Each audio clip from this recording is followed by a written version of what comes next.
अस्सलाम वालेकुम नाज़रीन, प्रोग्राम दरपर्दा के साथ मैं हूँ आयशा जुल्फ़िकार। इस्लामाबाद मेमोरेंडम के एक हफ्ते बाद तेल की आलमी कीमतें ईरान जंग से पहले की सतह पर आ चुकी हैं।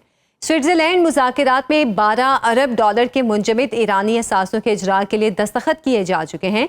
अमरीकी नायब सदर JD वेंस ईरान से मुआहिदे के बाद नए मशरिक़ वुस्ता की बुनियाद रखने का दावा कर रहे हैं। अमरीकी नायब सदर के मुताबिक अमरीका और ईरान के हार्ड लाइनर्स पासदाराने इनकलाब के दरमियान राब्ते का चैनल कायम किया जा चुका है। दोनों मुल्कों के फौजी हुकाम आइंदा चंद रोज में दोहा मुलाकात के लिए भी पुरुमीद हैं। लेकिन तमाम अच्छी खबरों के बावजूद बुरी खबर यह है कि ईरान अमरीका तनाव ताहाल बरकरार है, जो किसी भी वक्त जंगी माहौल में ढल सकता है। जुमेरात के रोज सिंगापुर एयरपोर्ट अथॉरिटी ने दावा किया कि अपनाए हुर्मत से गुजरने वाले सिंगापुर के परचम बरदार जहाज पर नामालूम सिम से प्रोजेक्टाइल फायर किया गया है। पोर्ट हुकाम के मुताबिक प्रोजेक्टाइल हमले से मुतासरा जहाज पर हमले के तमाम 21 अरकान खैरियत से हैं और जहाज आबनाए हुर्मत से अपना सफ़र मुकम्मल करके निस्बतन महफूज मंजिल की जानिब रवान दवा है।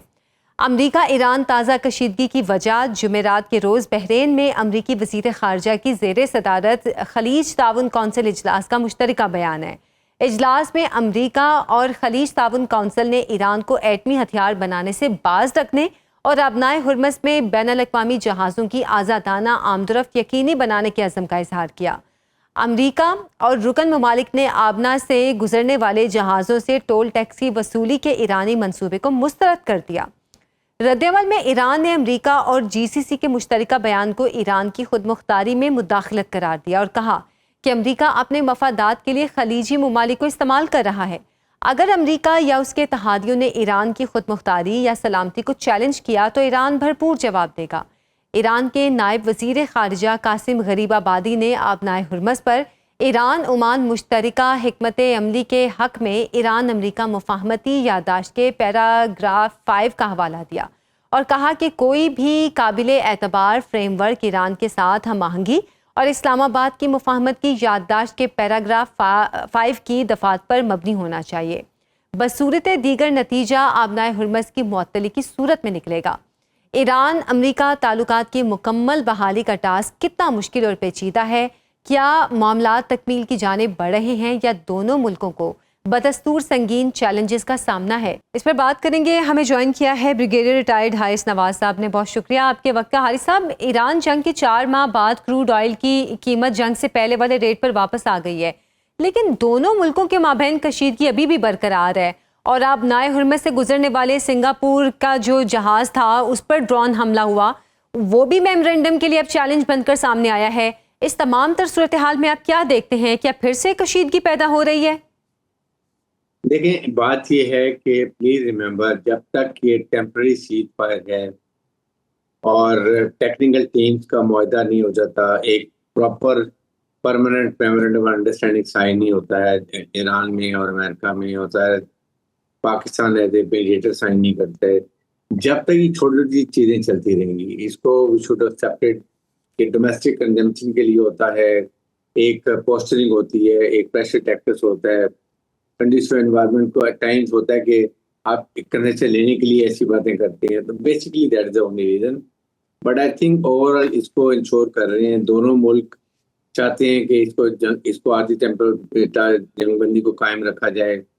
पूरी दुनिया चाहती है कि इस वक्त जो इकोनॉमिक और एनर्जी क्राइसिस से दुनिया गुजरी है उसमें दोबारा ना जाना पड़े। तो अमेरिका के ऊपर भी, ईरान के ऊपर बड़ा सख्त हर एक, नेटो का, फिर यूरोपियन यूनियन का, खासतौर पर खलीजी ममालिक का, फिर चाइना का, रशिया का, हमारे खित्ते के तमाम ममालिक का, हर एक का सवाए ईरान इजराइल के जी। पूरी दुनिया चाहती है कि ये जंगबंदी परमानेंट हो जाए और इसका एक परमानेंट सोल्यूशन निकला है, ताकि आइंदा के लिए कोई अबहम ना रहे कि स्टेट ऑफ हर्मुज से किसने गुजरना है, किसने नहीं गुजरना। जी। आई एम श्योर कि मेरे ख्याल में कोई ऐसा कोई टोल टैक्स लेवी वगैरह नहीं लगेगी और अभी भी आपके सामने ट्रैफिक होगी। ये पहले लड़ाई से पहले 135 जहाज पर डे गुजरते थे वहां से, और अभी तक टोटल 24 या 25 या 30 जहाज गुजर रहे हैं। तो it will take some time, जब ये ट्रैफिक को फ्लो जो है ये प्रॉपर तरीके से शुरू हो जाएगा और फिर ये जाहिर है कि दुनिया भी सुख का चांस लेगी, कोई प्रॉब्लम नहीं होगी, सांस लेगी। जी। तो ये भी जब आपको पता है प्रेसिडेंट ने कितने कितने जगह पे कहा जी मैं अमेरिका ईरान को नेस्तनाबूद कर दूंगा अगर ना माने, हम ये कर देंगे वो कर देंगे, 2 घंटे में मैं अटैक कर रहा हूँ, सब चीजें। लेकिन it is only for domestic pressure डालने के लिए कि मैं बहुत हमने कार्रवाई की है, हमने बहुत अच्छा किया है, हमने ईरान को बिल्कुल शिकस्त फाश दे दी है, ऐसी बिल्कुल। बातों को अपने अवाम को कंजम्पशन के लिए, डोमेस्टिक कंजम्पशन के लिए। बट ओवरऑल मेरे ख्याल में चीजें स्मूथ चल रही हैं और चलती रहेंगी, और टेक्निकल टीम इस नेक्स्ट वीक से बैठना शुरू हो जाएंगी। बातचीत भी होगी, पाकिस्तान की टीम भी वहां पर होगी जो साजिश का किरदार अदा करेगी। कहीं भी कोई डेडलॉक होता है, कोई प्रॉब्लम होती है, पाकिस्तान और तुर्की की ये कतर की टीम होगी जो उसको सॉल्व भी कर सकेगी, या फिर आपस में फिर दोबारा बिठा देगी। तो मेरे ख्याल बज़ाहिर में बज़ाहिर तो चीज़ें होपफुली वाक़ई ये देखने में बहुत स्मूथ लग रही हैं। ब्रिगेडियर साहब, मुनीर अकरम साहब ने भी हमें जॉइन किया है, उनकी जानिब मैं जानना चाहूँगी। मुनीर साहब, एक तो जो सिंगापुर का परचम बरदार जहाज़ पर हमला, उसको आप कैसे देख रहे हैं? क्या ईरान और अमेरिका के अलावा कोई तीसरा भी है जो कि इन जहाज़ों पर हमला करके इन दोनों पर इल्ज़ाम लगाना चाहता है? और दूसरा, जो इस्लामाबाद मेमोरेंडम है, इस पर पेशरफ्त तो अब जारी है। जेडी वेंस का अमरीकी फ़ौज और जो ईरानी पासदारान है, इनके दरमियान राब्ताकारी के चैनल के हवाले से जो बयान है वो भी काफ़ी अहम है। इस पर क्या कहेंगे आप सर? जी, मेरे ख्याल में तो ये इस किस्म की हरकतें होती रहेंगी, क्योंकि दोनों तरफ से कुछ लोग हैं वो ये मुआहदा से खुश नहीं हैं। पर इसका मतलब नहीं है कि ये मुआहदा टूट जाएगा आसानी से। मुश्किलात ज़रूर हैं। मेरे ख्याल में ये जो हुर्मुज़ का मसला है, इसको हल करना होगा, और थोड़ी सी इसमें यानी कि कोई ट्रांसपेरेंसी आनी होगी, कोई क्लैरिटी आनी होगी कि किस के तहत ये जो नेविगेशन अब होगा, इसमें क्या रेगुलेशंस होंगी, क्या रूल्स होंगी, कि कोई पाबंदियां हैं या नहीं हैं। मुआहदे में तो ये कहा गया कि जी फ्री नेविगेशन होगी ये 60 दिन के लिए, पर आगे जाके भी इस मसले को हल करना होगा। इसी तरह से दूसरे मसले भी जो हैं, जो जौहरी प्रोग्राम का जो नेगोशिएशंस हैं वो भी काफ़ी कॉम्प्लेक्स होंगी, और जो सैंक्शंस लगी हैं ईरान के ऊपर, वो भी यानी अच्छा आसान मुनीर नहीं साहब, होगा, अभी उसमें आपने बहुत जैसे शुरू में कॉम्प्लेक्सिटी है। कहा, मुनीर साहब आपने शुरू में कहा कि दोनों तरफ से लोग जो उनमें कुछ हैं जो खुश नहीं है मुआहिदे से। अमेरिका की तरफ से तो हम जानते हैं कि इसराइल खुश नहीं है, लेकिन ईरान की तरफ से भी क्या वाकई ऐसे लोग हैं जो कि इस मुआहिदे से खुश नहीं है? जी, देखिए, पूरा तो हमें पूरा मालूम तो नहीं है, पर अगर आप कुछ उनके बयानात जो देखें, उससे नज़र आता है कि यानी उनकी नेगोशिएटिंग टीम बड़ी यानी सख्त पोजीशन बिल्कुल उन्होंने ली बिल्कुल। है, और उसकी वजह यही है कि उनके अंदरूनी काफ़ी अपोजिशन के कुछ क्वार्टर्स थे जिसे उन्होंने अपोज किया। आपने देखे जो सुप्रीम लीडर का जो स्टेटमेंट था, उन्होंने अपने आप को डिस्टेंस कर दिया। उन्होंने कहा कि मैं तो नहीं चाहता था, पर मैं नेगोशिएटिंग टीम प्रेसिडेंट साहब ने कहा है इसलिए मैंने मान लिया। तो वहाँ भी मेरे ख्याल में कभी कदार लोकल कमांडर्स होते हैं, वो अपने हाथ पे ले लेते हैं, और इस किस्म की मेरे ख्याल में हरकतें होंगी, इस किस्म की इंसिडेंट्स होंगे।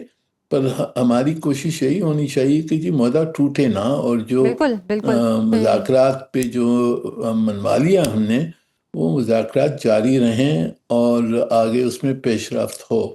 और ये पाकिस्तान काफ़ी सख्त मुश्किल कोशिश कर भी रहा है। आपने जैसे वक्त कहा है, कि हमारी उसको कोशिश बहुत होनी चाहिए, तो पाकिस्तान वाकई सख्त कोशिश कर भी रहा है कि ये मुज़ाकरात खैर आफियत से अंजाम को पहुँचे किसी। अच्छा ब्रिगेडियर साहब, ये कहा जा रहा है कि खलीज ताउन कौंसिल की जो बहरीन मीटिंग है, उसमें अमरीकी वज़ीर ख़ारिजा की शिरकत और मुश्तरका बयान ने ईरान को सख्त रद्द-ए-अमल पर मजबूर किया। क्या ईरान की जानिब से इन तमाम तर जो बयानात आ रहे हैं उनको बहुत ज़्यादा सीरियस लिया जा रहा है? नहीं, देखिए उनका अपना नेचुरली उनका रद्दमल इसलिए भी है कि खलीजी ममालिक देखिए अमेरिका से खुश नहीं है। आई एम श्योर मुनीर अकबर साहब इसके ऊपर रोशनी डालेंगे। कि दे फील कि अमेरिका ने उनको इस निजी लड़ाई के अंदर बहुत ज़्यादा एम्बेरस किया है, डिच किया है। उनके 3.3 ट्रिलियन डॉलर्स के वेपन्स, एमुनिशन उन्होंने लगाए, उनका खर्च किया, रडार देखिए $1 बिलियन के यहाँ पे लगे हुए थे। फिर उनके फौजी भी आ गए, जहाज भी आ गए, उनके बड़ी बेड़े भी, एवरीथिंग वाज देयर। लेकिन जब वक्त आया तो वो इजराइल की प्रोटेक्शन में चले गए, जहाज भी निकाल के उधर ले जी। गए, उनकी प्रोटेक्शन में लग गए। So they feel they are betrayed. That is how they अभी वो काफी अमेरिका से नाराज भी हैं। लेकिन बहरीन और कुवैत की चलो उनसे ज्यादा बेहतर रिलेशनशिप है, बट अदरवाइज अगर आप बात करें सऊदी अरब की और कतर की, तो they are not happy with America के साथ। और अब उनके रवाबत ईरान के साथ ज्यादा बेहतर हो रहे हैं। बिल्कुल। ईरान ये फील्ड मार्शल सईद आसिम मुनीर ने ये बहुत बड़ा कारनामा किया, जो उन्होंने ईरान को भी समझाया, सऊदी अरब को भी समझाया और ये कतर को भी समझाया कि please don't fight amongst each other. यही डिजाइन है इजराइल का कि वो चाहता है कि आप लीजिए मालिक आपस में सेक्टेरियन क्लैश में लड़ पड़े, अपने आप को सेल्फ डिस्ट्रॉय करें और उसका जो है एक ख्वाब ग्रेटर इजराइल का वो बड़ी आसानी से पूरा हो। और ये अब उनको समझ आ गई। जब ये समझौते साइन हो रहे थे तो आपने देखा कि सऊदी अरब की और कतर के कितनी दफा डेलीगेशन ईरान गए, जी। और ईरान के डेलीगेशन जब वो सऊदी अरब और कतर गए, दैट मीन्स कि दे आर गेटिंग क्लोज। अभी आप देखेंगे कुछ अरसे के बाद जब मुआहदे साइन हो जाते हैं तो कहीं ना कहीं सिक्योरिटी डायनामिक्स जो है ना वो भी काफी चेंज होंगे। वो they are now looking toward other direction also. They want looking toward China, they want their technology, cyber warfare, electronic warfare, उनके जहाज J-17, J-10 पाकिस्तान के साथ सऊदी अरब के मुआहदे हैं। दे में लाइक वो अभी एक इस्लामिक 7 कंट्रीज भी कोई आपस में सोच होनी चाहिए कि जी हर दफा गजा में जो हुआ आपके सामने, इराक में, लिबिया में, सीरिया में, ईरान में जो हुआ, तो then there should be realization Islamic ममालिक हैव टू बी टुगेदर। इतने पैसे रिसोर्सेज हैं, इतना पैसा है जो जाके आप इन्वेस्ट करते हैं यूरोप और अमेरिका में, वहाँ फ्रीज हो जाता है। अगर वो अपने इस्लामिक ममालिक में करें, सब चीजें करें तो बहुत फर्क पड़ेगा। तो आई थिंक तुर्किया, ये पाकिस्तान, सऊदी अरब, ये काफी ज्यादा, ये ईरान, ये चाइना के काफी चेंजेस आएंगे इसके अंदर, जो बड़ा पर्सनल फील, तो उससे ये काफी यहाँ की सिक्योरिटी इन्वायरमेंट चेंज हो जाएंगी। और जो एक हमेशा थ्रेट क्रिएट किया गया था ईरान के सऊदी अरब को और खलीज ममालिक में अटैक करेगा, पता नहीं क्या कर देगा, नाउ दे रियलाइज कि Iran has got know those designs. और अभी ईरान से जो फील्ड मार्शल ने काम किया है, they getting close to each other. तो मेरे ख्याल में इस चाहते भी काफी इन्वायरमेंट सब बेहतर हो जाएंगी। आई एम श्योर मुनीर अकबर साहब इस पर ज्यादा रोशनी डाल सकते हैं। मुनीर साहब, आप इस पे रोशनी डालेंगे जो खलीज ताउन कौंसिल की बहरीन मीटिंग में अमरीकी वजीर खारजा की शिरकत के बाद जो बयान है, मुश्तरका बयान, उस पर, और जिस तरह मार्को रूबियो बार बार ये कह रहे हैं कि कोई टोल टैक्स वसूल नहीं किया जाएगा, जबकि ईरान अभी भी कहीं ना कहीं ये बयान वहाँ से आ जाता है कि कुछ रास्तों से किसी न किसी किस्म का टैक्स वसूल किया जाएगा। जैसे मैंने कहा, ये होर्मुज का मसला है, इसको हल करना होगा क्योंकि ईरान का मौक़िफ़ तो यही है कि हम आगे जाकर ये 60 दिन के बाद में हम कुछ न कुछ फ़ीस लेंगे या टोल लेंगे या हमारे साथ कोऑर्डिनेशन होगी। तो इसमें जो इंटरनेशनल लॉ है वो इनकी ये पोजीशन से अलाइन नहीं है जी। इंटरनेशनल लॉ के तहत होर्मुज तो एक इंटरनेशनल स्ट्रेट है, वहाँ फ्रीडम ऑफ नेविगेशन है और थी, और तो अगर ईरान का ये मौक़िफ़ रहता है तो इसको हल करना ये एक बड़ा मसला होगा। तो जो रूबियो साहब ने कहा वो अमेरिकन पोजीशन है, पर अब देखना होगा कि मुज़ाकरात के तहत क्या फ़ैसला होता है इस पर। अच्छा, और मुनीर साहब, अभी जेडी वेंस का जो बयान आया है कि वो ईरानी पासदारान के साथ बराह रास्त राब्ते के हवाले से बात कर रहे हैं, पहले तो क्या ये मुमकिन होगा, इतना आसान होगा डायरेक्ट उनके साथ बातचीत, तमाम तर जो शर्तें तय हुई हैं उस हवाले से करना? और फिर जिस तरह पासदारान का रवैया एक हमने सख्त देखा है काफ़ी, क्या अमेरिका के लिए ये इतना आसान होगा?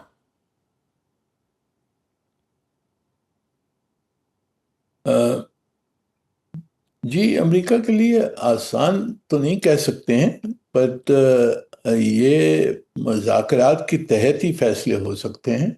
मेरे ख्याल में दोनों फरीकैन को ये अभी ये अंदाज़ा हो गया है कि फोर्स के ज़रिए ये फैसले नहीं होंगे और मुश्किलात ज़्यादा हो जाएंगी। तो मेरे ख्याल में मुज़ाकरात की तहत ही ये मसले हल हो सकते हैं। अच्छा ब्रिगेडियर साहब, आपसे भी मैं इसी हवाले से जानना चाहूँगी, जिस तरह जेडी वेंस कह रहे हैं एक तो ईरानी पासदारान के साथ डायरेक्ट राब्ते के हवाले से, और अभी जैसे मुनीर साहब भी कह रहे थे जो सुप्रीम लीडर हैं वो उनका ये कहना है कि वो चाह तो नहीं रहे थे मुज़ाकरात के हवाले से, लेकिन अब हुकूमत क्योंकि इस हवाले से तय कर चुकी है तो वो इसीलिए इस बारे में राज़ी हैं। तो क्या अमरीका ईरान फ़ौजी राब्तों के बाद ये समझना दुरुस्त होगा कि ईरान के जो हार्ड लाइनर्स हैं उनकी सोच तब्दील हो रही है? देखिए, एक बात है ना, जो मुआहदे हुए हैं वो जनरली ईरान की फेवर में, Iran is on the upper hand. आप मुझे बताइए, सवाए डी न्यूक्लियराइजेशन कराने के ईरान के और उसके 460 किलोग्राम एनरिच्ड यूरेनियम को डिग्रेड करने के, और तो सारे जनरली पॉइंट जो है वो ईरान के फेवर में है। वुड लाइक नॉट लाइक कि ईरान की सैंक्शन खत्म हो जाए, उसके जो फ्रीज थे वो उसको रिलीज हो जाए, उसको गारंटी मिल जाए कि ईरान अमेरिका उसके ऊपर अटैक नहीं करेगा, स्ट्रेट ऑफ हॉर्मुज़ के इशूज सेटल हो जाएं। यही मेन इशूज है। उसके बाद फिर उसके बाद ये resolution will go to United Nation, वहां से यूनाइटेड नेशन के रेजोल्यूशन के थ्रू ये अप्रूव होगा तो इट गेट मोर ऑथेंटिकेटेड, इसकी ज्यादा वैल्यू हो जाएगी।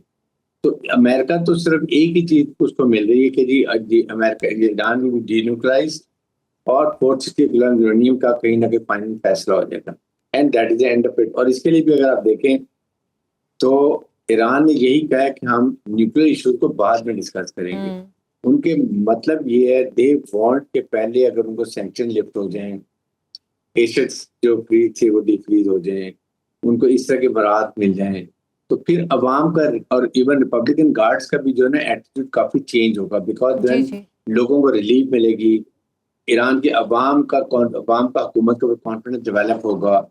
देन ईरान वो न्यूक्लियर तो पहले ही उन्होंने डिसाइड किया हुआ कि हमने नहीं बनाना, तो उस वक्त जब जाके डिसाइड करें शायद उस वक्त ईजी होगा और आसानी से वो that matter will be resolve.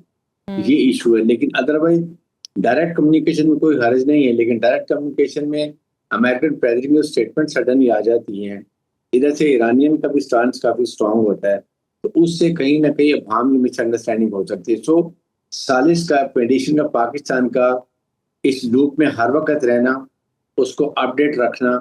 अगर अमेरिका ईरान से बात करता है तो America should tell Pakistan what they have talked to him, talk to Iran, like Iran और should the same, ताकि पाकिस्तान किसी मौके भी कहीं डेडलॉक है तो इमीडिएटली उसको रिजॉल्व करने के लिए प्रॉपर मेडिएशन का किरदार अदा कर सके। That is more important. तो ये मेरे ख्याल में इम्पोर्टेंट इशू है जिसकी वजह से कोई प्रॉब्लम नहीं है, कम्युनिकेशन रखें, लेकिन लूप में पाकिस्तान और तुर्की को रखने की जरूरत है ताकि कहीं भी डेडलॉक हो तो बजाय इसके कि ज्यादा टाइम लगे, immediately it should be resolve ताकि फिर कम्युनिकेशन स्टार्ट हो। अच्छा मुनीर साहब, अब जबकि ईरान के ऊपर जो पाबंदियां थी उनमें कुछ हद तक तो नरमी हुई है और आने वाले दिनों में ये उम्मीद है कि जो असासे हैं, मुंजमद असासे, उनके हवाले से भी ईरान को काफ़ी रिलीफ मिल सकता है, लेकिन अब इस तमाम तर मामले के बाद ईरान के लिए चैलेंजेस क्या होंगे? क्योंकि जो इसराइल की मुदाखलत के हवाले से साबिक इसराइली वज़ीर आज़म वो कुछ दिन पहले किसी कॉन्फ्रेंस पे कह रहे थे कि हमने ईरान में बहुत सारे स्टारलिंक की जो डिवाइसेस थी वो भेजी ताकि ईरान की हुकूमत के ख़िलाफ़ जो एहतजाज है उसमें हवा दी जा सके, उसको भड़काया जा सके। यानी इसराइल की मुदाखलत तो हमेशा रही है और जाहिर सी बात है वो हमेशा रहेगी भी। तो ये अब ईरान के लिए चैलेंजेस क्या होंगे? जी देखिए, पहला चैलेंज मेरी नज़र में तो यह है कि लेबनान में सही तरह से जंगबंदी होती है या नहीं होती है। वहाँ इजराइल कोशिश करेगा कि वहाँ कुछ न कुछ शोशा जारी रहे, बिल्कुल, और ईरान को नामंजूर हो, फिर वो हमले वापस शुरू हो जाएं और ये जंग वापस शुरू हो जाए। इजराइल की कोशिश तो ये है।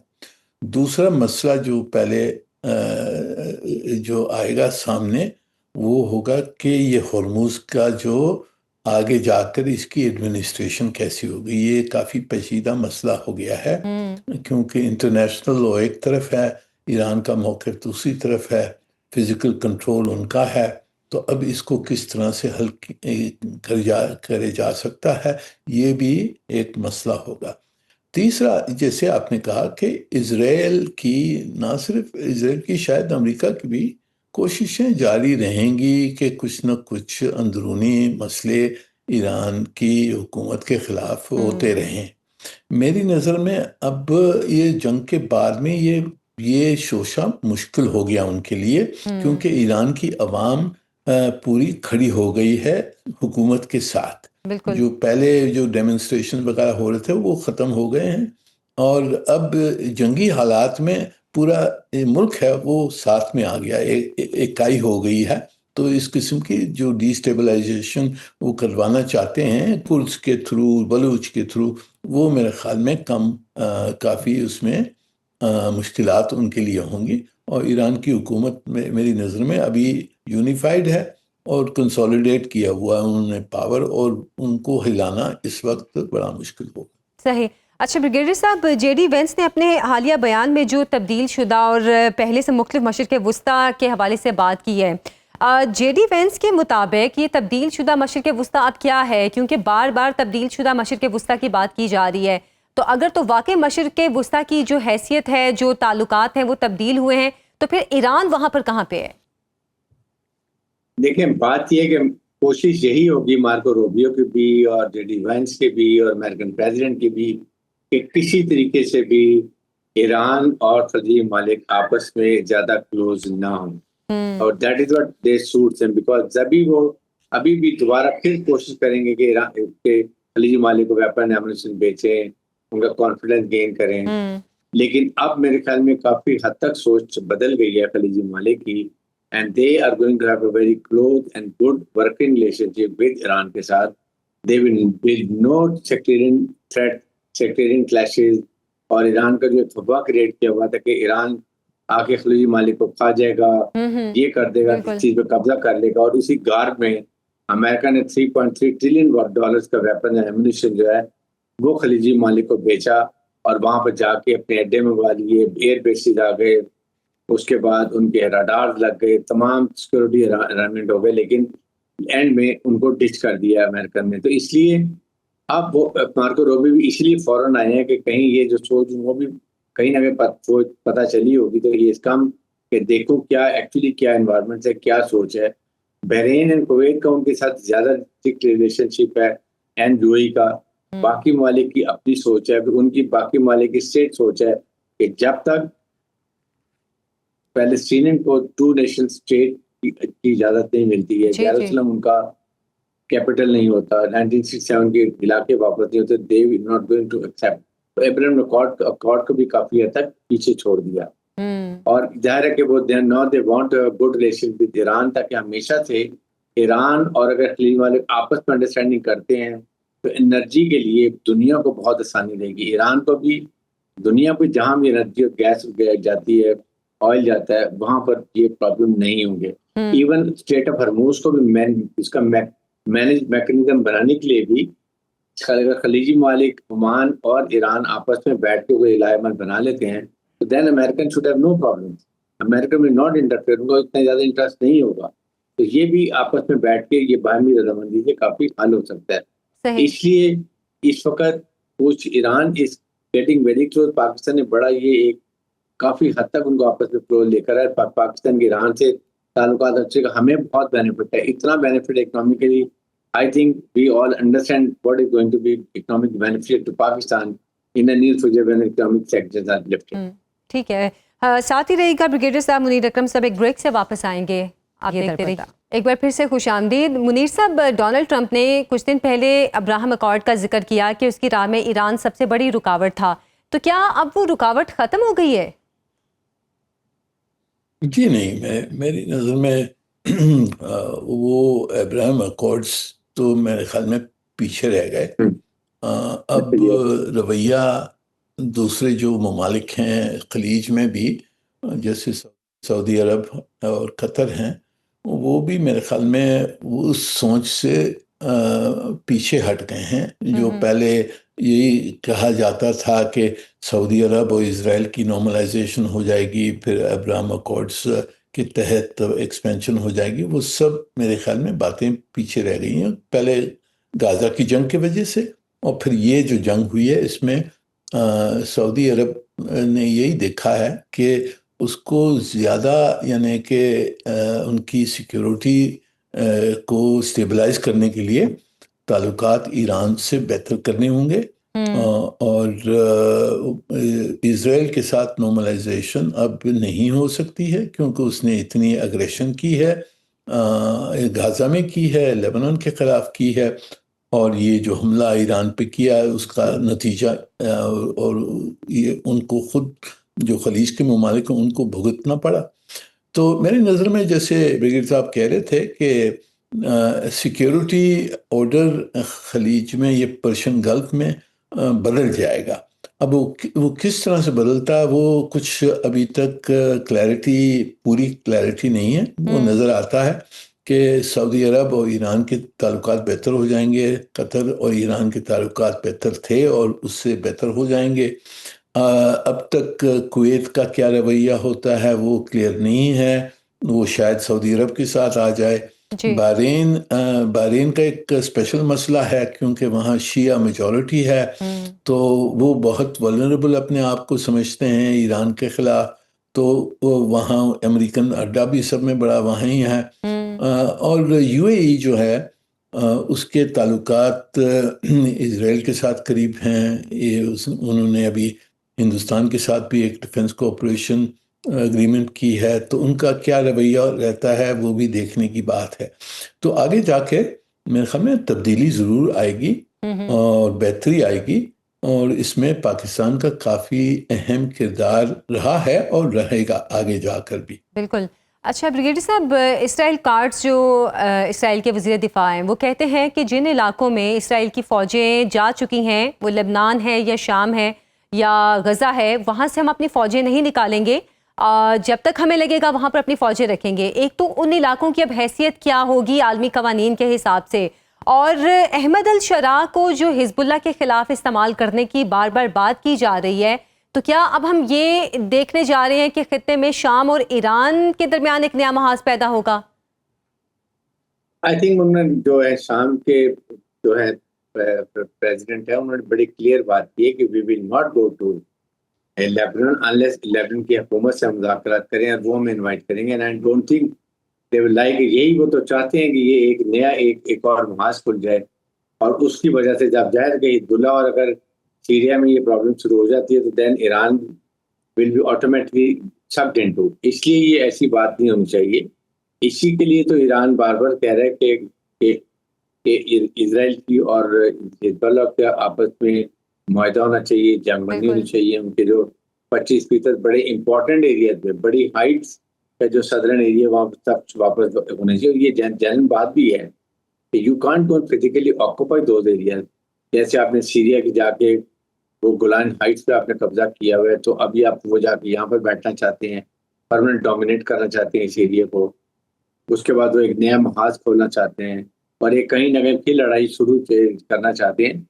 That should be clarified. I am sure ये जो टेक्निकल टीम बैठेंगी उसमें ये सबसे इम्पोर्टेंट ये इशू है कि एक टीम सिर्फ लेबनान इजराइल के इशू को लेके बैठ रही है ईरान के साथ, और वो it has to be resolve. अगर अदरवाइज ये प्रॉब्लम चलती रहेगी। अगर ये खत्म हो जाएगी तो फिर ना ईरान अपनी प्रॉक्सीज को सपोर्ट करेगा और ना इसी तरीके से अमेरिका इजराइल को कंट्रोल करेगा, ताकि ये बंद फॉर हो। आप देखें, एक बात याद रखें, अमेरिका के कंट्रोल में है इजराइल, अमेरिका की टोटल प्रॉक्सी है इजराइल, और ये ऐसी बात नहीं कि अगर अमेरिका चाहे तो वो लड़ाई बंद ना करे, इट्स नॉट पॉसिबल।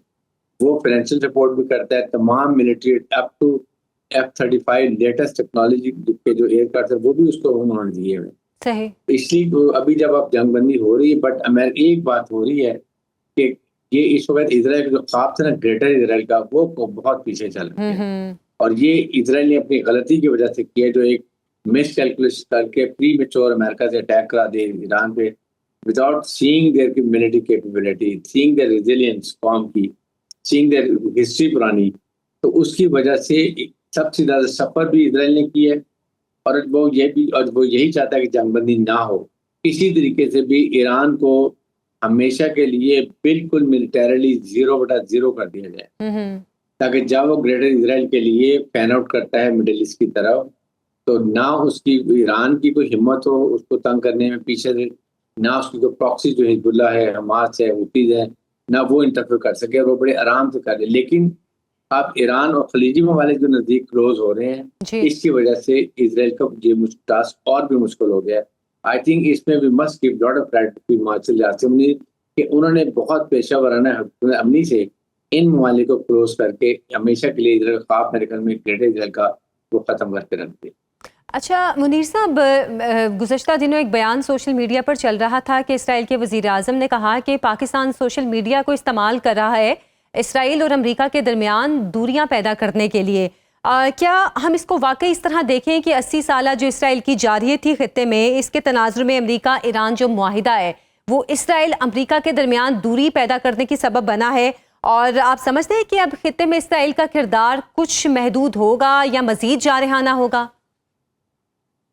ये देखें, ये जो इख्तिलाफ जो नज़र आ रहा है अमेरिका या ट्रंप साहब और नेतन्याहू के दरमियान, ये तो खुद उन्होंने अपनी गलतियों की वजह से ये आया है कि ये नेतन्याहू, कोई इसमें शक नहीं है कि नेतन्याहू ने ट्रंप साहब को फुसला कर इस जंग में शामिल किया और अमेरिका का नुकसान हुआ और इंटरनेशनल इकोनॉमी का नुकसान हुआ। ईरान को कोई, इजराइल को कोई परवाह नहीं है कि हुर्मुज़ बंद हो जाता है, इंटरनेशनल इकोनॉमी पे असर होता है। तो उसने जो जंग बंदी की कोशिशें थी उनको रद्द करने के लिए लेबनान में हमले शुरू कर दिए अमेरिका के मर्जी के ख़िलाफ़। तो आपस में उनके ये इख्तिलाफ तो उनकी वजूहात पाकिस्तान तो नहीं है, उनकी वजूहात जो स्ट्रक्चरल हैं कि जो जंग में ले गए इसराइल ने और जंग बंदी के ख़िलाफ़ जो काम किया उसकी अभी बहुत ट्रंप साहब ने उसकी काफ़ी तनकीद की है। और अभी तक भी इजरायली लॉबी जो है यहाँ अमेरिका में वो ट्रंप साहब के ख़िलाफ़ काफ़ी यहाँ तनकीद कर रहे हैं, क्रिटिसिज्म बहुत है, प्रेशर डाल रहे हैं इनके ऊपर कि ये मुआहदा अच्छा नहीं है अमेरिका के लिए, इसको तोड़ा जाए। तो इजराइल तो ये देखता है कि पाकिस्तान के किरदार की वजह से ये मुआहदा हुआ है और इस मुआहदे से उनको फ़ायदा नहीं है। इजराइल की जो ऑब्जेक्टिव है वो जंग जारी रखने की जो ऑब्जेक्टिव है वो तो इस ऑब्जेक्टिव के ख़िलाफ़ पाकिस्तान ने काम करके मुआहदा करवा दिया है। तो ऑब्वियसली वो पाकिस्तान के ऊपर वो तनकीद करेंगे, पाकिस्तान के ऊपर वो क्रिटिसाइज करेंगे, तो इस किस्म की बातें तो वो करते रहते हैं। मेरे ख्याल में हमने उसको कोई अहमियत नहीं देनी चाहिए। अच्छा, तो ब्रिगेडियर साहब, क्या वाकई फिर हम कहें कि अब जो पाकिस्तान इतना एक्टिव रोल प्ले कर रहा है, एक तो मुस्लिम ममालिक को भी इकट्ठा करने में और इस जंग को रुकवाने में भी जो रोल पाकिस्तान ने अदा किया, अब पाकिस्तान इसराइल की नज़रों में खटकना शुरू हो गया है। और दूसरा जो बयान आ रहे हैं कि अगला टारगेट अब इसराइल का गालिबन या तुर्की है या मिस्र है, तो क्या इस हवाले से इसराइल अपनी तैयारियां उस तरफ अब मुंतकिल करेगा? मेरे ख्याल में इतने बड़े सेटबैक के बाद ना अभी वो जो उसकी सोच थी बदलनी चाहिए। नंबर वन पर बात तो ये है कि देखें, एक तो पाकिस्तान ने हमेशा ये अपनी एक मिलिट्री सोच के बारे में अमेरिका को भी, यूरोपियन यूनियन को, हर एक को, even Israel must have been known by through America कि पाकिस्तान की मिलिट्री और स्ट्रेटजिक एसेट जो हमारे हैं they are all India specific. We have got nothing to do with it. जो एक ये इंडिया ने शोर मचाया हुआ है जान को उनको इन्वॉल्व करने के लिए। अदरवाइज हमारा जो थ्रेट है, हमारी मिलिट्री स्ट्रेटेजिक जो डिटरेंस है, it is against India. India के एक इंच हमने एरिया उसका हमने अपनी मिसाइल रेंज में किया हुआ, and we can sort out, we know what all we have shown them, हमारे खाक पे कि हमने कितनी जिल्लत हमें शिकस्त इंडिया को दी है और वो अभी तक उसके जख्म चाट रहा है। और कभी वो संदूर 2 की बात करता है, कभी वो प्रॉक्सी यूज करता है, फिर हिंदुस्तान, फिर खारिज, फिर अफगान तालिबान रजीम पे, कभी हमारे आज़ाद कश्मीर में प्रॉब्लम डालता है। तो ये चीज़ें उसको अब समझ आ रही हैं। Türkiye is a very strong NATO country है, सिमिलरिटी इज वेरी स्ट्रॉन्ग, और उसके साथ जो आपकी एक नई सोच जो बढ़ रही है इस्लामिक ममालिक के अंदर भी, उसमें भी आप देखेंगे कि आप उसके लिए बहुत डिफिकल्ट होगा। जहाँ पर वो है, it will have to remain confined to that place.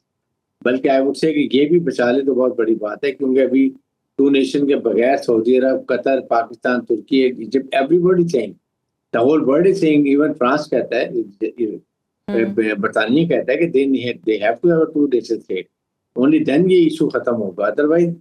और फिर जिस तरीके तो दुनिया में इस वक्त इजराइल आइसोलेट हो गया है, बताएं कि कौन सा मुल्क यूरोप का या इवन अमेरिकन के लिए भी डिफिकल्ट हो गया सपोर्ट करना, और चाइना लें, रशिया लें, पाकिस्तान लें, मिडिल ईस्ट लें, हु इज सपोर्टिंग इजराइल, कोई भी दुनिया में बात नहीं कर रहा। इसलिए बात कर रहा हूँ कि अभी इन एनवायरनमेंट के अंदर इजराइल की बहुत मुश्किल है कि वो अभी सोचे किसी और तरफ जाने के लिए, वो भी ये इन मुल्कों की तरफ बाकी खामोश बैठे रहेंगे। तो आई थिंक इस वक्त इट्स वेरी डिफिकल्ट सिचुएशन उसके लिए। अभी उसको अपने आप को पहले इलेक्शन देके, बिल्कुल इलेक्शन भी सर पे हैं, सियासी मौत होने वाली है, उसको सजाएं मिलेगी, फिर देखा जाएगा व्हाट हैपेंस नेक्स्ट टाइम। अच्छा मुनीर साहब, अमेरिका की दुश्मनी बुरी लेकिन दोस्ती उससे भी ज्यादा बुरी, तो फिर पाकिस्तान को आप किस स्टेट में देख रहे हैं? जी आप किसिंजर साहब को कोट कर रही हैं। जी। ये देखें, पाकिस्तान एक हमारी जो सिफारतकारी है काफ़ी मैच्योर है। हमने अमेरिका के साथ ताल्लुकात सालों साल से सहे हैं, उसमें अच्छे वक्त भी थे, बुरे वक्त भी थे। तो इस वक्त भी हमने यही देखना कि जी ये हमारे ताल्लुकात जो हैं, अगर इससे हमें फ़ायदा होता है, अगर ये ताल्लुकात के ज़रिए पाकिस्तान की नेशनल इंटरेस्ट को फ़ायदा होता है, तो ये हम फ़ायदा उठाना चाहिए और उठा रहे हैं। पर हमारी जो स्ट्रेटेजिक सोच है वो बिल्कुल साफ़ है। वो ये है कि जो हमारे ताल्लुकात, हमारा नेशनल जो क़ुव्वत है, वो जैसे ब्रिगेडियर साहब कह रहे हैं, वो इंडिया स्पेसिफिक हमारी पोस्चर है।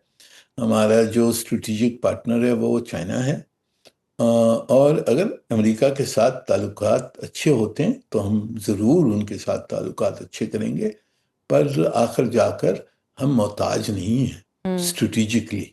पाकिस्तान एक न्यूक्लियर वेपन स्टेट है, हमारे ताल्लुकात बड़ी गैर स्ट्रेटेजिक पार्टनरशिप हमारी है। हम जानते हैं कि हमारा सब में बड़ा थ्रेट कहाँ से आता है, हिंदुस्तान से आता है। तो अगर अमेरिका के साथ अब हमने ये देखिए मुआहदा करवा दिया, ये बहुत बड़ा काम करवाया है फील्ड मार्शल साहब, प्राइम मिनिस्टर साहब, उनको दाद देनी चाहिए। ये we have been the architect of peace. तो उसकी अगर हम फ़ायदा उठा सकते हैं, अमेरिकन गुडविल अगर है हमारी तरफ, तो उसका पूरा फ़ायदा उठाना चाहिए। उसमें स्पेशली जो हमारे मुआशी हालात हैं उनको बेहतर करने के लिए अमेरिका हमारी मदद कर सकता है, और हमें पूरी कोशिश करनी चाहिए कि उसका फ़ायदा उठाकर पाकिस्तान की बेहतरी करें। लेकिन चलो ब्रिगेडियर साहब, आपसे मैं फिर पूछ लेती हूँ कि पाकिस्तान दो जो बड़े ममालिक हैं उनके बीच में फिर किस तरह बैलेंस रखेगा? एक तरफ चाइना के साथ हमारे ताल्लुकात हमें मालूम हैं, और दूसरी तरफ अमेरिका के साथ ऑन एंड ऑफ हमारे ताल्लुकात चलते हैं, फिर ख़राब होते हैं, फिर चलते हैं, फिर ख़राब होते हैं। चलें आजकल तो अच्छे चल रहे हैं, तो पाकिस्तान इसको फिर बैलेंस कैसे करेगा? देखिए, बैलेंस की बात ही नहीं है। China and Pakistan relationship is above board. अब ये चाइना को भी पता है, and Chinese have no issue if we have a good relation with American. They know कि चाइना की और पाकिस्तान की रिलेशनशिप कितनी ठीक है। वी आर आयरन ब्रदर्स, और हमेशा से बात की जाती है जी कि हमारी कितनी वो हिमालय से ऊंची और ओशन से गहरी, वो हमारी, देयर इज नो डाउट, वो दे हैव नो इशूज। ये ऐसी सेल्फ क्रिएटेड है। और देन ऑफ कोर्स हमारी अमेरिका से इस वक्त रिलेशनशिप है, it is very good, and we have to get cash in relationship. और सबसे बड़ी ये कि the day this accord is signed, even now we should start getting close to American. We must tell them that they have to give a shut up call to India, that they are directly destabilizing Pakistan, they are interfering in Balochistan, they are supporting terrorist organization, and now they are extending towards Azad Kashmir also. And then this is what they have to be told, and particularly American, what they are financially supporting Afghan Taliban regime every week. And they left $7.2 billion weapons and ammunition in Afghanistan, and that is being used against us. And what all we are doing with the Europe and everybody, Pakistan is the only country जो पूरी 24 types of organisation confront कर रही हैं, और इसलिए हमारे resources भी इस्तेमाल हो रहे हैं, इकोनॉमिकली भी, मिलिटरली भी, गेटिंग शहादत भी दे रहे हैं, हमारी बहुत इकोनॉमी को सफर कर रहे हैं, हमारा सीपेक मंसूबा नहीं बन रहा। ये चीजें now we have to be very clear about tell American. I am sure कि इस वक्त जो हमारी पोजीशन है और एक हमारा स्टैचर है इस वक्त दुनिया में हाई, फिर जो हमने इस वक्त एक दुनिया में एक अहम कारनामा किया है ये सालसी का मेडिएशन का, American going to understand our situation और वो यहाँ डेफिनेटली पॉजिटिव तरीके से सोचेंगे। और सबसे बड़ी बात ये कि अब उन्होंने पाकिस्तान को इंडिया के प्रिज्म से देखना छोड़ दिया। Now we are in direct communication and India has been exposed the way they are doing global terrorism. आप कनाडा में देखें what they have done it, America में साजिश पकड़ी गई, पाकिस्तान में 20 हमारे शहरी शहीद के जो कश्मीर कॉज को सपोर्ट करते थे, यूके में देखें, ऑस्ट्रेलिया में देखें what they have been doing it. So now they are very weak, they are isolated in the world. So we have to catch this position. How we catch, that is the finesse with the Foreign Office and the Defense Ministry, and I'm sure they must have already prepared everything to get in touch with them. बहुत बहुत शुक्रिया brigadier retired हाइस नवाज साहब, मुनीर अकरम साहब, आप दोनों के वक्त का। एक ब्रेक से वापस आएंगे, हमारे साथ रहिए। नाज़रीन, मेरा वतन आजकल इंसानियत के लिबादे में मलबूस भेड़ियों के नरगे में है और इंसानी लिबादे में ये भेड़िए हर रोज़ ना जाने कितनी मासूम कलियाँ मसलते चले जा रहे हैं। अभी सरगोदा की 8 साला मिन्हा की लाचारगी में मौत का मातम ख़त्म नहीं हुआ था कि फैसलाबाद का 8 साला शकील का मसला हुआ बेजान लाशा खाली मकान के वॉशरूम से बरामद हुआ। और अब कराची की 3 साला कुलसूम भी वहशी दरिंदों की भेंट चढ़ गई। ये मेरे मुल्क का वो तारीख मंजरनामा है जिसे देखने की हम में से किसी को भी ताब नहीं है, लेकिन ये हकीकत है कि रवां साल मुल्क में बच्चों के अगवा और ज्यादती जैसे केसेस में 8% इजाफा रिकॉर्ड किया गया है। 2025 में बच्चों से ज्यादती के 3630 वाकयात रिपोर्ट हुए, यानी एक दिन में 9 वाकयात, जबकि हर साल 100 के करीब ज्यादती के वाकयात में मुलविस दरिंदे पहचाने जाने के डर से बच्चों को कत्ल कर देते हैं। आखिर इस पैमाने की दरिंदगी की वजह क्या है और इसका सद्देबाब क्या है? लेकिन जहनों में उबलता सवाल ये भी है कि एक 3 साला बच्ची किसी जिनसी हिजान के मारे शख्स को कैसे तस्कीन दे सकती है? इस पे बात करेंगे। हमें ज्वाइन किया है समाजी रहनुमा फरजाना बारी साहिबा ने। बहुत शुक्रिया फरजाना साहिबा आपके वक्त का। एक हफ्ते के दौरान 4 वाकयात सामने आए हैं, सरगोदा, फैसलाबाद और कराची। पिशावर वाला मामला तो 1 महीने पहले का है, लेकिन वो भी इसी हफ्ते में ही सामने आया है। बच्चों से ज्यादती और उसके बाद उनके कत्ल जैसे भयानक वाकयात, ये एकदम से हमारे माशरे में ये इतने सारे वाकयात में इजाफा क्यों हो रहा है? देखिए, ये तो इस क्यों हो रहा है, इसकी तो बहुत सारी वजूहात हैं और ये वाले जो रुझानात हैं ये कोई ओवरनाइट हमारे यहाँ पैदा नहीं हुए। जिस तरीके से हम अपना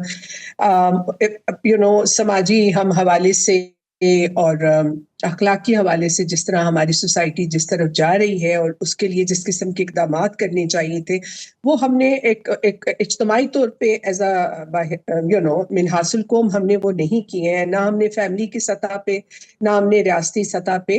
और उसकी वजह से हम ये देख रहे हैं कि ये एक बीमार जो जहनियत है, नफ्सियाती तौर पे तो मुझे लगता है एक वो लोग हैं जो कि एक बीमार क्रिमिनल माइंडसेट रखते हैं और वो इस तरह के जराइम का इर्तिकाब कर रहे हैं, और दूसरा आप और हमारे जैसे लोग हैं जो इस वक्त बहुत दबाव का शिकार है, क्योंकि हर रोज जब हम इस तरह के गैर इंसानी और एक इतने भयानक, और वो भी बच्चों के साथ, हम इतने भयानक वाकयात जब हम सुनते हैं सेक्सुअल अब्यूज के, और फिर अब बच्चों को ये भी है कि उनको उनके साथ सेक्सुअल अब्यूज भी किया जाता है, रेप किया जाता है, और फिर उनको उनकी जान जिस बेदर्दी से ली जाती है, इंसान सोच नहीं सकता कि ये कौन लोग हैं। और उसकी वजूहात में मैं समझती हूँ बहुत सारी वजूहात है, लेकिन एक बड़ी वजह ये भी है कि हमारे समाज में इस वक्त माशरे में जज़ा सज़ा का खौफ नहीं रहा। देखिए, बहुत सारे ये जो एक मनफी रुझानात होते हैं, ये एक शैतानी चीजें होती हैं, ये हर सोसाइटी के अंदर कुछ लोग होते हैं जो इसका शिकार होते हैं। तो इसके लिए क्या फरजाना साहिबा, इसके लिए जो आप बात कर रही हैं कि जज़ा सज़ा का खौफ नहीं है लोगों में, तो इसलिए इन वाकयात में एक वजह ये भी है इजाफा होने की,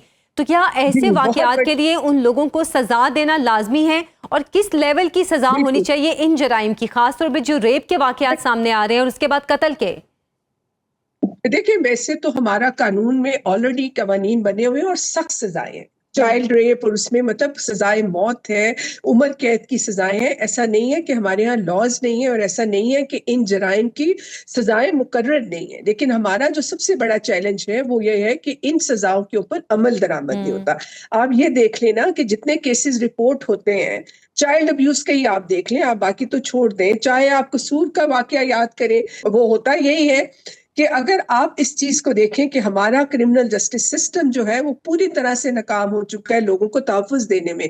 अगर कहीं केसेस रिपोर्ट भी हो जाते हैं या पुलिस जो है वो एक इफेक्टिव तरीके से एविडेंस इकट्ठी नहीं करती, प्रोसिक्यूशन बहुत हमारी कमजोर है, जिसकी वजह से जजेस के अंदर भी एक पेट्रियार्कल माइंडसेट, लेकिन फरजाना साहिबा, जो एक और भी मसला हम यहाँ पर देखते हैं कि जब ऐसे लोगों को सजा देने की बात की जाती है तो जो इंसानी हुकूक की तंजीमें हैं वो भी सामने आ जाती हैं कि आलमी कवानीन इस चीज़ की इजाज़त नहीं देते किसी इंसान की जान लेने के हवाले से।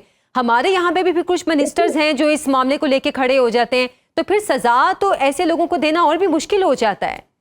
नहीं, देखिए ऐसी कोई बात नहीं है। मसला ये है कि सजाएं तो आपने सख्त की हुई हैं, ठीक है, आपने सजाए मौत दी है, लेकिन आप सजाए मौत किसी को देते तो नहीं है ना।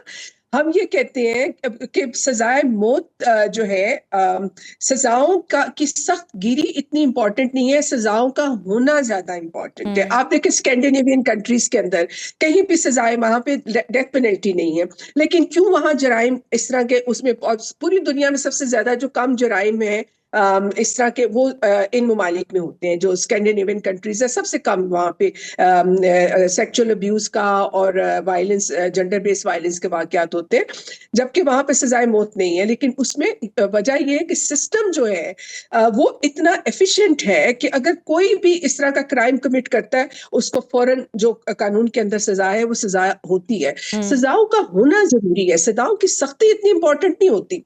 अगर आप लोगों के अंदर ये खौफ हो कि अगर हम ये जुर्म करेंगे हम पकड़े जाएंगे, हमें उसकी सजा मिलेगी, हम इससे बच नहीं सकते, यहाँ पे एक सेंस ऑफ इम्प्यूनिटी है। जो क्रिमिनल ने, जो इस तरह के मुजरिम है, वो सोचते हैं हम ये करेंगे हमें कौन पकड़ेगा, हमारा कोई हाथ नहीं रोकेगा। ज्यादा से ज्यादा यही होगा अगर पुलिस में पकड़े भी गएंगे, वक्ती तौर पे हमें पकड़ भी लिया, बाद में दे दिला के, पैसे दे के, इधर उधर रिश्वतें दे के लोग जो है वो सजाओं से बच जाते हैं। ये एक बहुत बड़ा, और उसके पीछे ज़ाहिर है हमें इस चीज को भी देखना है कि ये माइंडसेट कहाँ से बन रहा है, जिसके अंदर इसको किस तरह से हमने इसकी रोकथाम, प्रिवेंशन कैसे करनी है। देखिए आज तक मैं समझती हूँ कि हमारे मुल्क में अंदर एक वायलेंस के हवाले से, जो violence against children, violence against transgender, violence against women, ये एक नेशनल इमरजेंसी का मसला बनता जा रहा है। इस पे एक नेशनल इमरजेंसी डिक्लेयर करके पार्लियामेंट का काम है कि वो सर जोड़ के बैठे, वो तमाम स्टेक होल्डर्स को, जिसमें सिविल सोसाइटी है, आपके पुलिस है, आपके जुडिशरी है, हमारे जो इलेक्टेड रिप्रेजेंटेटिव्स हैं, लोकल गवर्नमेंट के लोग हैं, लोकल पुलिस के लोग हैं, उनको एक जगह पे बिठा के कुछ स्ट्रेटेजी बनाए कि भाई किस तरह से हमने इन वाकयात की रोकथाम करनी है। क्योंकि ये कोई, देखिए ये एक पेंडेमिक की तरह फैल रहा है, ये इक्का दुक्का वाकयात नहीं है। लेकिन जो रिपोर्ट हो रहे हैं वो तो बहुत आटे में नमक के बराबर है। तो आप अंदाजा लगा सकती हैं कि सेक्सुअल चाइल्ड अब्यूज का क्या एक गली मोहल्ले की सतह पे, घरों की सतह पे क्या उसका इसमें लेकिन फरजाना साहिबा, जो रीजंस की आप बात भी कर रही हैं, अब जिस तरह कराची की 3 साल की बच्ची और जो मुंतहा 6-7 साल की गालिबन वो बच्ची थी, इतनी छोटी बच्चियों के मामले में लोगों की सोच भी इस हद तक बढ़ चुकी है कि वो इतनी छोटी बच्चियों को भी नहीं बख्श रहे। तो आप क्या समझती हैं कि बच्चियों के खिलाफ ये बढ़ते इखलाकी जुराइम की एक वजह हम सोशल मीडिया को भी कह सकते हैं कि सोशल मीडिया पे गालिबन वो कोई रिस्ट्रिक्शन नहीं होती है, तो बच्चे जो चाहते हैं वो देखते हैं, या बड़े देखते हैं, तो उनके लिए कोई वो एक हद नहीं होती है कि वो किस हद तक जा रहे हैं? हाँ, देखिए इसमें दो चीजें, एक तो ये है कि माँ बाप की भी बड़ी जिम्मेदारी इस वक्त बनती है, क्योंकि शायद ज्यादा बन गई है जिम्मेदारी, शायद माँ बाप की जिम्मेदारी ज्यादा बढ़ गई है, कि बहुत बढ़ गई है कि वो अब 3 साल की बच्ची को या 5 साल की बच्ची को आप क्यों अकेले जो है वो किसी दुकान पे हम नहीं भेज सकते। एक जमाने में लोग भेजते थे, एक जमाने में हम भी बचपन में जाते थे, में खेलते थे, तो ये इतना ये इस तरह का अजाब नहीं था। लेकिन अब ये माहौल नहीं रहा। हमारे माँ बाप को भी पता होना चाहिए कि बच्चों की हिफाजत हमें करनी अब पड़ेगी, क्योंकि इस तरह के दरिंदे हमारी गली मोहल्लों में फिर रहे हैं। और दूसरा बात ये है ना कि ये हमें जो आप अभी बात पूछ रही थी कि इसको किस तरह से हम इसकी रोकथाम के लिए हम क्या वजह क्या है। देखिए मतलब सोशल मीडिया अगर क्या वजह है कि इस हवाले से रिस्ट्रिक्शन लगानी चाहिए? एक तो नहीं, उससे भी कोई नहीं। देखे अभी इतनी वो निकल आए हैं, अगर आप पाबंदियां भी लगाते हैं तब भी लोग एक्सेस कर लेते हैं। जिन्होंने पोर्नोग्राफी को, इन चीजों को एक्सेस करना है वो इन चीजों को कर लेते हैं। लेकिन ये माइंडसेट कि क्यों लोग इस तरह के गैर जो एक फितरी चीजें हैं उनकी तरफ जा रहे हैं, क्योंकि एक ओवरऑल जो देखें ये जो जितने भी जराइम होते हैं इनका एक पावर का कॉन्टेक्स्ट होता है। मैं समझती हूँ कि पाकिस्तान में जो मर्दानगी का तस्वुर है वो इस वक्त बिल्कुल टूट फूट का शिकार है। मर्दों को लगता है कि हमारी जो पावर है, क्योंकि ना देखें ना ट्रेडिशनली हम समझते हैं कि आदमी जो है वो घर का सरबराह है, वो मजाजी खुदा है, वो कमा के लाएगा, वो हिफाजत करेगा। ये ना तो अब वो मजाजी खुदा रहा है, ना उसको पास नौकरी है, ना वो कमा सकता है, तो फिर वो अपनी पावर की असर्शन कैसे करे, अपनी पावर, अपनी ताकत, अपनी मर्दानगी को किस तरह से प्रूव करे। और ये इस तरह बच्चों पे हमले करके, औरतों पे हमले करके, कमजोर तबकात पे हमले करके वो समझते हैं कि हमारी ये अपनी मर्दानगी का भी उनको इसमें वो शायद उसकी सेटिस्फेक्शन होती है उनके लिए, मर्दानगी की सेटिस्फेक्शन होती है, क्योंकि ये पावर देखें, ये जो जराइम होते हैं ना इनके अंदर पावर का एक बहुत बड़ा क्रिटिकल एलिमेंट होता है। ये सेक्सुअल एक्ट भी होते हैं, जाहिर है सेक्सुअल जो वो चीज है, लेकिन उसके साथ साथ ये पावर का जो इम्पैक्ट, जो पावर को वो जो एंजॉय करते हैं। अब ये जाहिर है कि एक अच्छा मर्दानगी के जो बेहतरीन तस्वुरात हैं उसको हम प्रमोट करें, मीडिया के जरिए प्रमोट करें। अच्छा मर्द कौन है, बच्चों, तो इसमें बहुत ज्यादा जिम्मेदारी हम सबकी मुझे लगता है। और वही बात है कि एहसास बेगानगी रियासत के साथ बढ़ रहा है। लोगों को लगता है कि रियासत तो मौजूद ही नहीं है, हम जो चाहेंगे कर गुजरेंगे, हमें हमारी कोई पकड़ अच्छा, इसमें एक और पहलू भी है फरजाना साहिबा कि ऐसे जो वाकयात सामने आए हैं इनमें जो मोस्टली केसेस में जो करने वाले जो मुल्जिम हैं वो आपके या तो रिश्तेदार निकलते हैं या आस पड़ोस के रहने वाले लिखते हैं। तो अब ये मसला भी इतना बड़ा है कि फिर आपको अपने घर का स्ट्रक्चर इस तरह का बनाना है कि आपको अपने करीबी लोगों को भी अपने घर से दूर रखना है।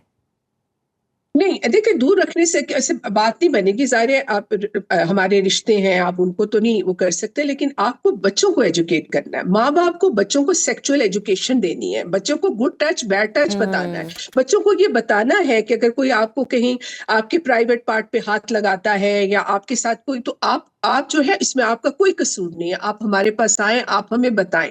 इसी तरह मैं समझती हूँ अभी हमें स्कूलों में भी इसको पार्ट ऑफ करिकुलम बनाना चाहिए। हर टीचर बच्चे के साथ देखिए, जिस तरह से आपको है अभी एक स्कूलों में लोगों ने एक वो सीक्रेट वॉल बनाई हुई है जहां बच्चे अपनी पेंटिंग्स जो बात नहीं करते, लेकिन अगर वो बच्चा किसी का शिकार है, ये जो क्या नाम है इसका जो एजुकेशन पे काम कर रहा है, रॉय क्या नाम है, शहजाद रॉय, बिल्कुल शहजाद रॉय ने इस पे स्टार्ट किया जी। शहजाद रॉय के स्कूलों का आप पैटर्न देखें कि उन्होंने वो एक वॉल बनाई है बच्चे, तो टीचर्स का काम है कि वो भी आप इन चीजों को आइडेंटिफाई करें। अगर बच्चा जो है अनयूजुअली बिहेव कर रहा है तो नॉर्मली ये होता है कि उसके साथ कोई ना कोई सेक्सुअल अब्यूज हो रहा है, लेकिन वो उस पर बात नहीं कर पाता। उसको आइडेंटिफाई करना, अर्ली स्टेज के ऊपर अर्ली डिटेक्शन कर लेना कि बच्चे के साथ कुछ नॉर्मल नहीं हो रहा। माँ बाप को भी ट्रेनिंग की अब जरूरत है, और माँ बाप को हर रोज अपने बच्चों से बात करने की जरूरत है। और माँ बाप और बच्चों के रिलेशनशिप के अंदर ये जो एक वो है ना हमारा बैरियर है कि जी सेक्स की बात नहीं करनी, बच्चों को कुछ बताना नहीं है, मुझे लगता है कि इससे हमें निकलना होगा। हमें बच्चों को गुड टच बैड टच बताना होगा। ये तो नहीं हो सकता ना कि हम बच्चों को अपने रिश्तों से, अपने चाचे मामे कजन उनसे दूर कर दें, लेकिन बच्चों की हमें एजुकेशन करनी है। और फिर एक नजर भी रखनी है, माँ बाप को विजिलेंट होना पड़ेगा। गली मोहल्ले में भी वो कहाँ छोड़ रहे हैं, किसके बच्चे के साथ कोई ना कोई, अगर वो बाहर जा रहे हैं तो कोई एडल्ट उनके साथ जाए, तो विजिलेंट भी माँ बाप को भी अभी विजिलेंट भी होना पड़ेगा।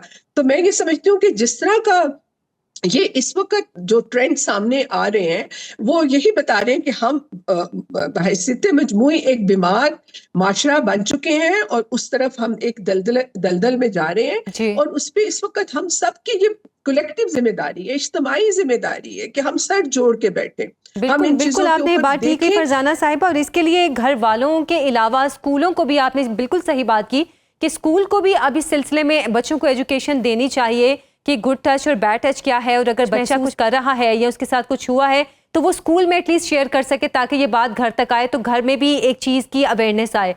बहुत बहुत शुक्रिया फरजाना बारी साहिबा, आपके वक्त का आज के प्रोग्राम से इजाज़त दें। अल्लाह हाफ़िज़।